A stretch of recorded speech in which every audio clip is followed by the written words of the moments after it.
Salutare tuturor! Astăzi am de gând să răspund la o întrebare care mi-a fost adresată foarte des în ultima perioadă. Și anume, cum mă simt după operație. Pentru cei care nu știu, anul ăsta, mai precis în urmă cu fix 18 săptămâni, am fost operat de o hernie umbilicală. Este una dintre cele mai simple tipuri de operații în raport cu altele, să zic, de natură sportivă. Doar că la mine a fost un pic o complicație datorită faptului că hernia se afla în diastază. Pentru cei care nu cunosc, diastaza, cum nici eu nu am știut până acum ce înseamnă, spus mai simplu, mușchii abdominali aveau o distanță mai mare de 2 degete între ei, iar astfel s-a creat o slăbiciune și ca urmare a apărut această hernie. Mă simt foarte bine. Am început antrenamentele din a 17-a zi după operație.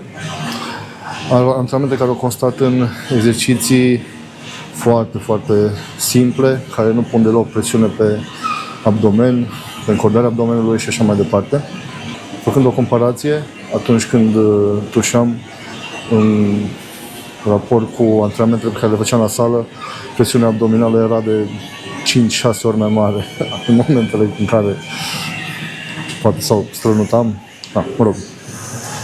Ideea este că până în prezent, planul meu de antrenamente și de recuperare și progres din punct de vedere al fizicului au fost exact așa cum le-am prevăzut.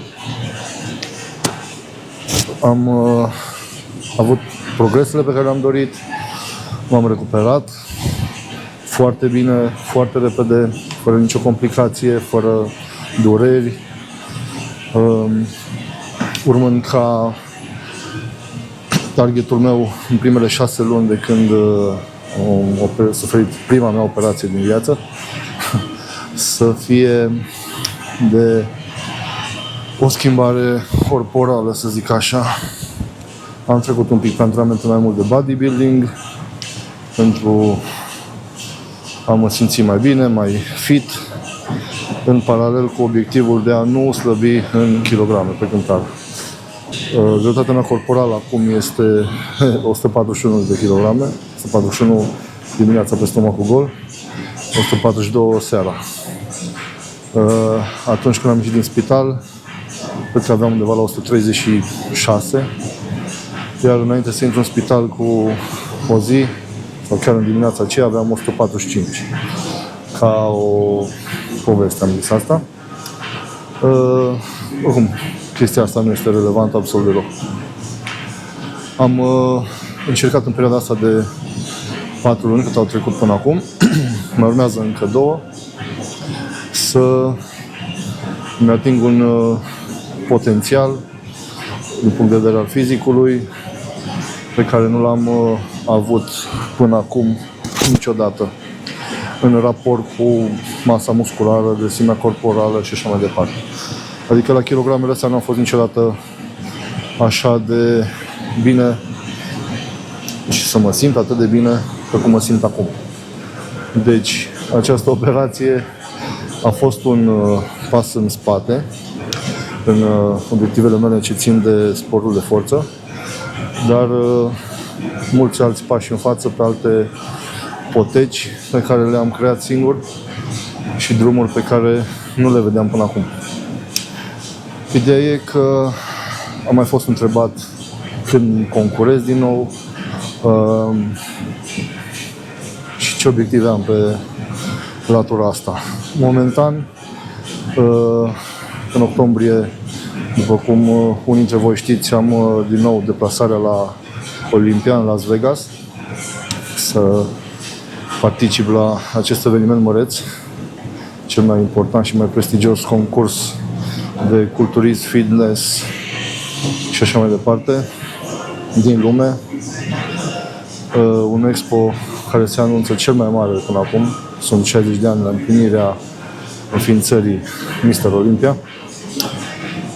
Iar după ce mă întorc, mai precis în noiembrie, o să urmeze încă o perioadă de o lună în care o să vreau să-mi dau o resetare a corpului prin alimentație, printr-un program personalizat de detoxifiere, după care o să fiu pregătit din toate punctele de vedere, atât fizic, cât după operație, cât întărit zona abdominală și așa mai departe, cât și pe interior, pentru obiectivele în sportul de forță, pe care le voi continua, desigur. Deci, ca să răspund încă o dată mai pe scurt la întrebarea voastră, dacă sunt bine, cum mă simt, da, sunt foarte bine, mă simt foarte bine, pot încredere în asta, în sinea mea și în adâncul meu am știut că va fi așa, nu vreau să dramatizez cu nimic, tocmai de aceea am și spus la început că operația pe care am suferit-o este una dintre cele mai simple. Mulți medici pot să confirme asta. Operațiile de hernii umbilicale, inghinale, mă refer, nu sunt operații complicate.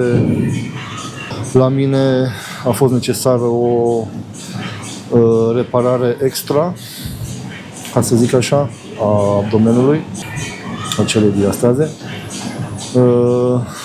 care mi-a adus o tăietură și o cicatrice de 21-22 de centimetri pe abdomen. Dar asta este pentru binele meu. E un lucru bun și pozitiv pentru că am întărit zona respectivă așa cum ar fi trebuit. Vă mulțumesc că m-ați urmărit și am să revin cu noutăți și cu filmări, videouri din deplasarea mea de la Olympia, care va începe peste 2 săptămâni. Aveți grijă de voi!